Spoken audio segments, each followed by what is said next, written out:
नमस्कार। तो चलिए आज हम पारंपरिक चार्ट से थोड़ा आगे बढ़ते हैं और बाजार के एक छिपे हुए पहलू को समझने की कोशिश करते हैं।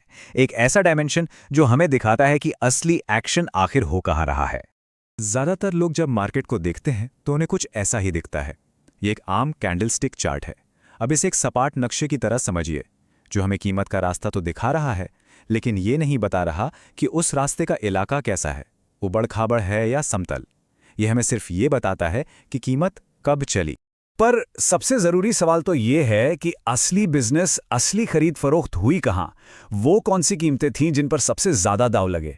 पारंपरिक चार्ट्स के पास देखिए इस सवाल का कोई जवाब नहीं होता, और यहीं हमें एक बेहतर टूल की जरूरत महसूस होती है।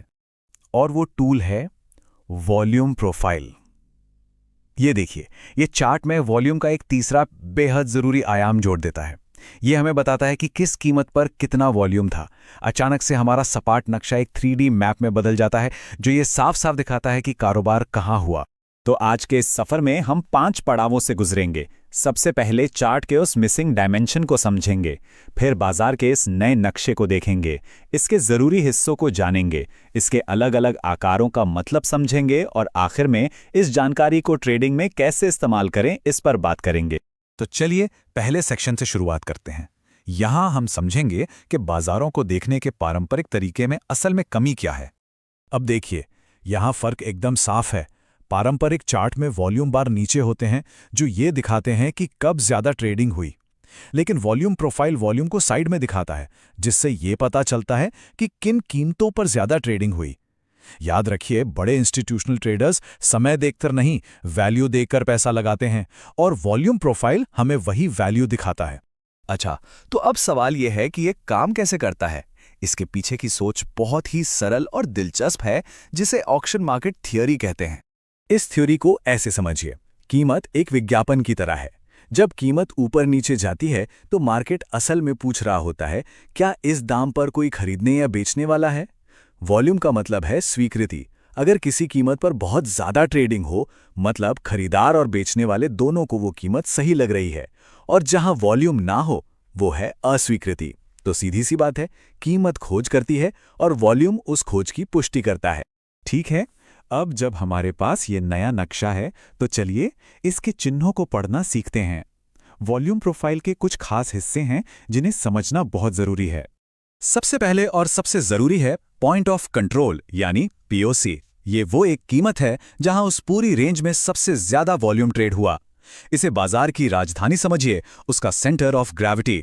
ये वो कीमत है जिसे बाजार ने सबसे फेयर या उचित माना है, और कीमत अक्सर चुंबक की तरह इसकी तरफ खींची चली आती है। फिर आते हैं हाई वॉल्यूम नोड्स या HVNs। ये प्रोफाइल में वॉल्यूम के पहाड़ हैं। ये वो एरिया हैं जहां बाजार ने काफी देर रुककर बहुत सारा लेन देन किया। ये सहमति के क्षेत्र हैं, और इसीलिए ये अक्सर मजबूत सपोर्ट और रेजिस्टेंस की तरह काम करते हैं। और जहां पहाड़ हैं वहां घाटियां भी होंगी। ये हैं लो वॉल्यूम नोड्स, यानी LVNs। ये वो एरिया हैं जहां बहुत कम ट्रेडिंग हुई, मतलब बाजार ने इन कीमतों को पसंद नहीं किया और तेजी से इनसे गुजर गया। इसलिए LVNs एक हाईवे की तरह होते हैं, जहां कीमत बिना किसी ट्रैफिक के तेजी से निकल जाती है। और आखिर में है वैल्यू एरिया, यानी VA। ये वो प्राइस रेंज है जहां उस सेशन का लगभग 70% वॉल्यूम ट्रेड हुआ। ये उचित मूल्य का दायरा है, मतलब वो जोन जहां ज्यादातर लोग ट्रेड करने में सहज थे। अब देखिए, सिर्फ अलग अलग लेवल ही नहीं, बल्कि प्रोफाइल का पूरा आकार, उसकी पूरी शेप भी हमें बाजार के मूड के बारे में बहुत कुछ बताती है। ये एक तरह से मार्केट की बॉडी लैंग्वेज को पढ़ने जैसा है। मोटे तौर पे प्रोफाइल के 4 मुख्य आकार होते हैं। डी शेप का प्रोफाइल एक संतुलित साइडवेज बाजार को दिखाता है। पी शेप का प्रोफाइल अक्सर तेजी का संकेत देता है, मानो बाजार ने निचले स्तरों को रिजेक्ट कर दिया हो। इसका ठीक उल्टा बी शेप मंदी का संकेत देता है, और बी शेप एक ट्रेंडिंग दिन या बदलाव का संकेत देता है, जहां बाजार एक वैल्यू एरिया से निकलकर दूसरे में शिफ्ट हो गया है। चलिए अब थ्योरी से प्रैक्टिकल पर आते हैं और देखते हैं कि इस नक्शे का इस्तेमाल करके एक्शन लेने लायक स्ट्रैटेजी कैसे बनाई जा सकते हैं। एक बहुत ही दिलचस्प स्ट्रैटेजी है वॉल्यूम क्लिफ ब्रेकआउट। इसमें हमें एक वॉल्यूम क्लिफ ढूंढना होता है, यानी एक हाई वॉल्यूम नोड पहाड़ जिसके ठीक बगल में एक लो वॉल्यूम नोड घाटी हो। जब कीमत उस पहाड़ से फिसलकर घाटी में घुसती है तो अक्सर वो बहुत तेजी से उस घाटी को पार करके अगले पहाड़ यानी अगले HVN तक पहुंचती है। ये LVN के हाईवे वाले असर का सीधा सीधा फायदा उठाना है। एक और जबरदस्त कॉन्सेप्ट है नेकेड POC का। ये किसी पिछले सेशन का पॉइंट ऑफ कंट्रोल है जिसे कीमत ने दोबारा टेस्ट नहीं किया है। ये अनविजिटेड लेवल्स कीमत के लिए एक शक्तिशाली चुंबक की तरह काम करते हैं और अक्सर भविष्य में प्राइस के लिए टारगेट बन जाते हैं। हाँ, एक आम कंफ्यूजन को दूर करना बहुत जरूरी है। फिक्स्ड रेंज वॉल्यूम प्रोफाइल यानी FRVP एक माइक्रोस्कोप की तरह है।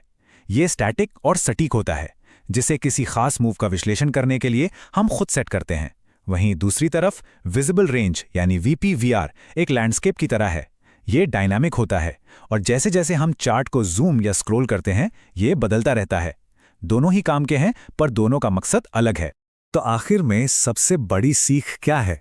वो ये है कि सिर्फ कीमत के रास्ते के पीछे पीछे मत चलिए। उस पूरे लैंडस्केप, उस पूरे इलाके को समझिए जिसमें से वो रास्ता गुजर रहा है। यकीन मानिए ये चार्ट्स को देखने का नजरिया पूरी तरह बदल देता है। अब जब बाजार का ये नक्शा हमारे सामने है तो सवाल ये है कि इस नई नज़र से क्या क्या खोजा जा सकता है।